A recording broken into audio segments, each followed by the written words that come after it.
It's a beautiful summer morning, and I'll get another tree loaded into the sawmill to make sure that production stays up and running, because it's going to be a big contributor to the account and should put us over the top to buy a new field.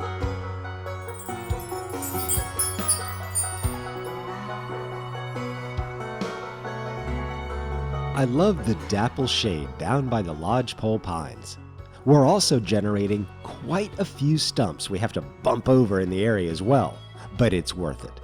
The trees alone would bring in good money, but now that we're processing them through the sawmill, it's even better. We're going to get into this episode with some much anticipated selling. We've been stocking up on short planks at the sawmill, and now that the price is good, we should get them sold. With the pallet fork on, let's get to work.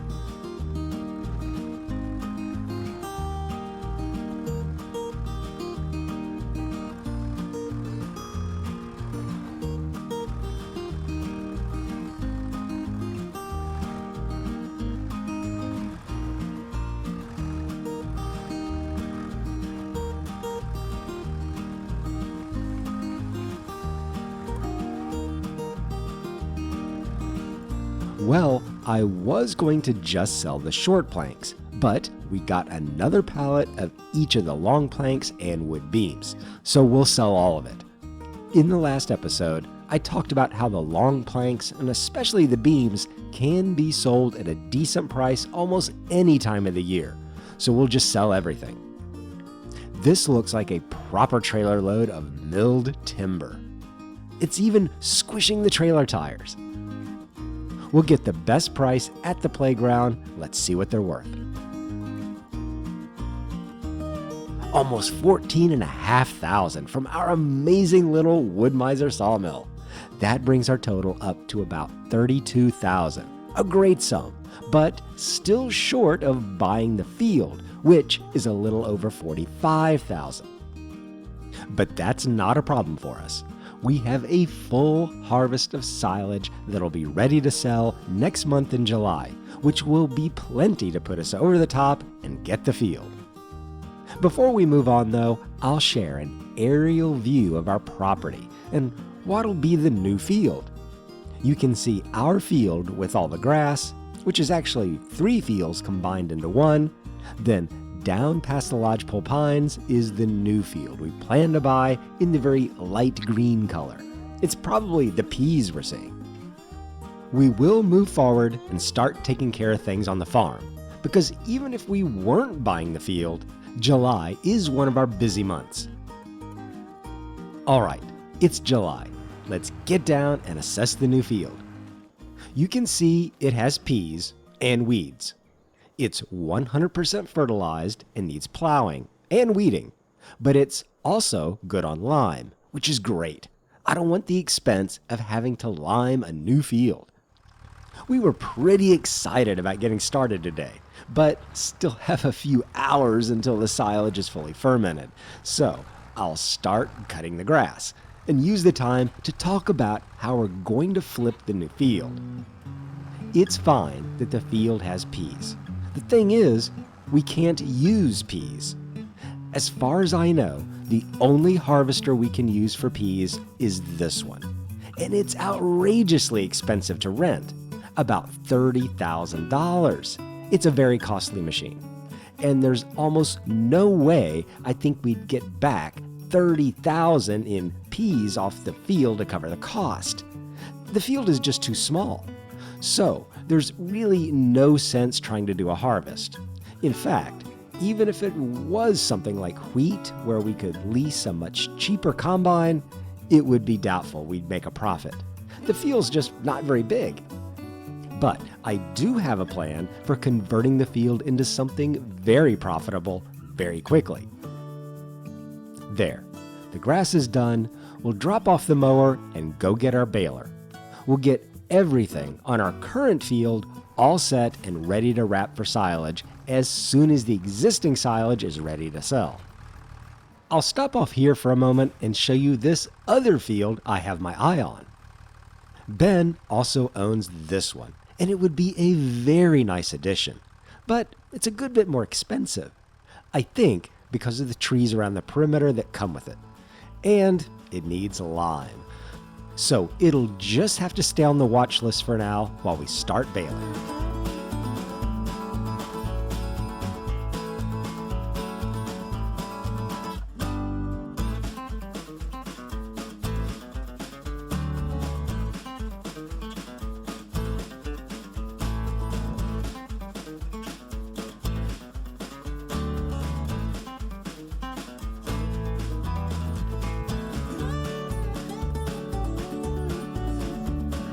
All right, the baling is done, but as I was working the field, I started to have some baler rental remorse.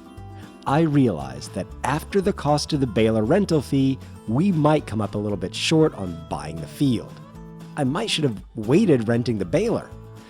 I guess in the big picture though, it doesn't really matter, because if we'd bought the field first, we'd come up short of the rental fee. But let's not get ahead of ourselves. For now, we'll sell the silage and see if it's enough.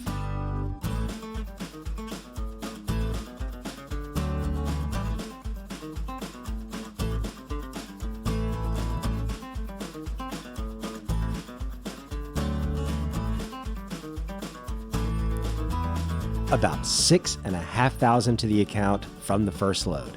We'll sell the next 2 loads and check the total.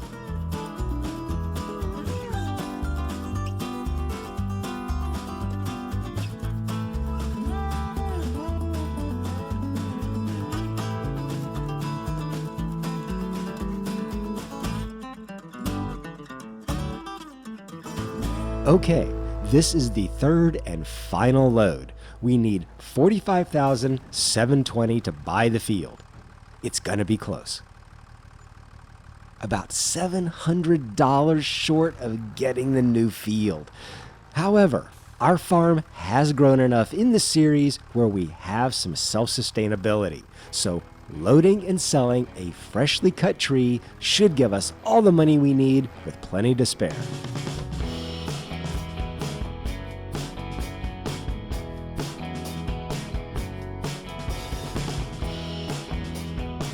Okay, we're all loaded, but what I've created here is a deadly spear on the back of the trailer.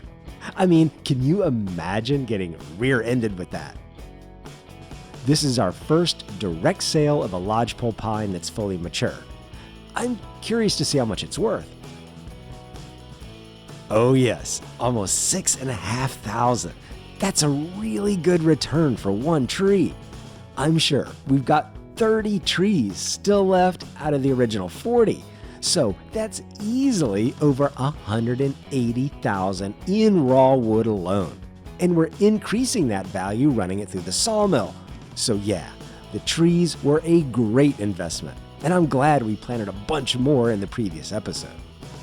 Now though, it's time to buy the field, see what we've got, and turn it around into something profitable.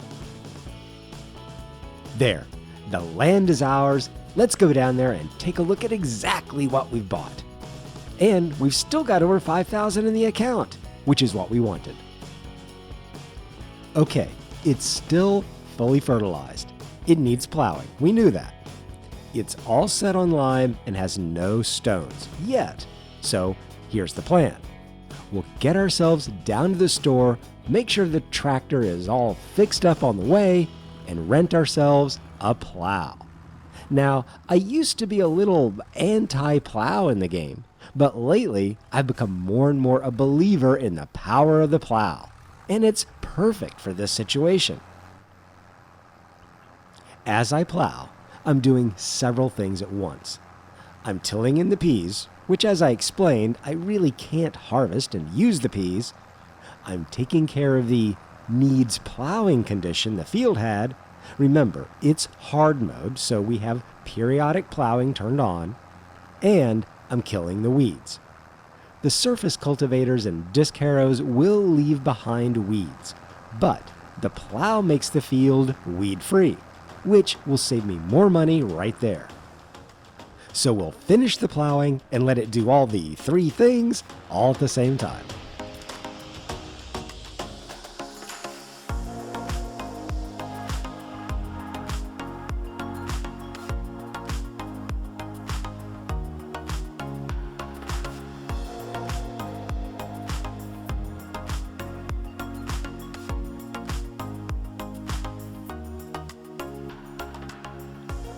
All right, the field is all done, and that was oddly very satisfying. We don't get to plow very often. The only condition left are a few stones. Those will be handled when we plant the field, and we're going to get it planted this month. I have one chore I have to finish first though. I need to get the bales on the old field wrapped for silage so they can start fermenting as soon as possible. The earlier in the day I get them wrapped, the earlier in the day I can sell them 3 months from now.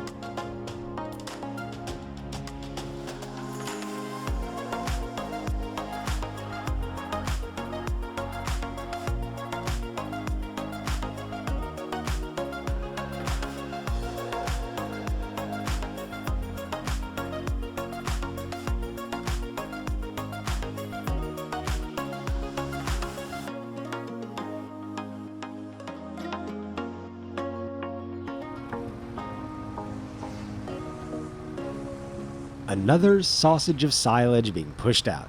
That's good money right there. Okay, now it's time to get to the store and rent a roller with the seeder attachment. We'll use this to roll the old field, seed the new field, and push the stones in the new field back into the ground, all at the same time. We'll even take this bag of seed back to the farm to store it in our new shed. I know, we don't have a shed, but there's a pretty good chance we can get one in the next 6 months, so I'll live optimistically. Just for fun, we'll roll and seed the new field with our seed bag dangling, just because we can.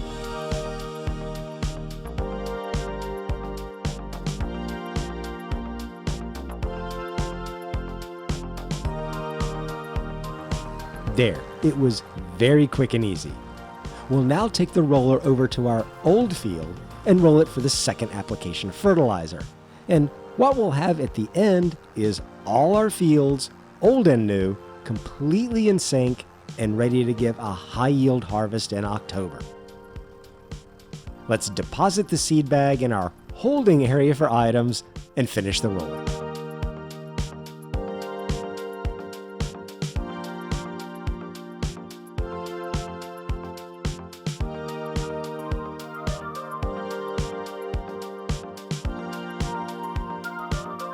All right, we're on the last bit here.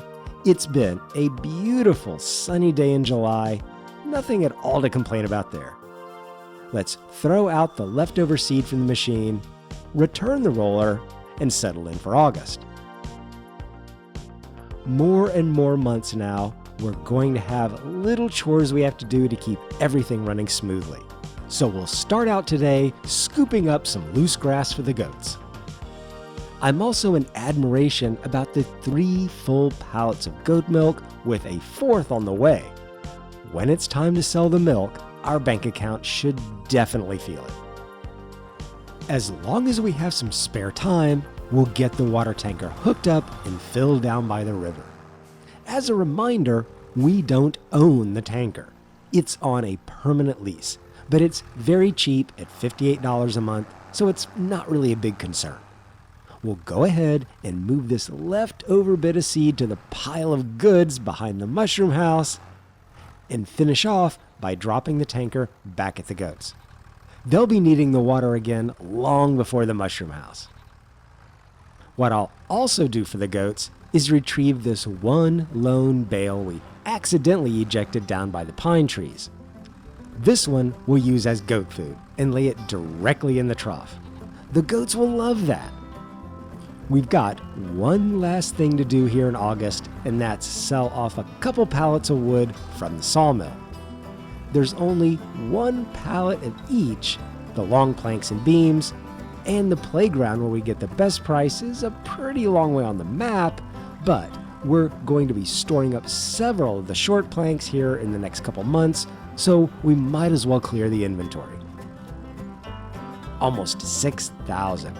Bringing our account balance back up to 8,700 in this episode after having bought a new field and getting it turned around into another high-yield grass field.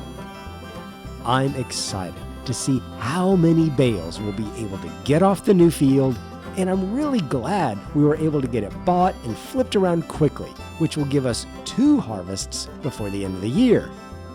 Everything is starting to fall into place, and every episode is seeing another level of growth for the farm. What's coming next? Keep watching and we'll find out together in the next episode. See you next time.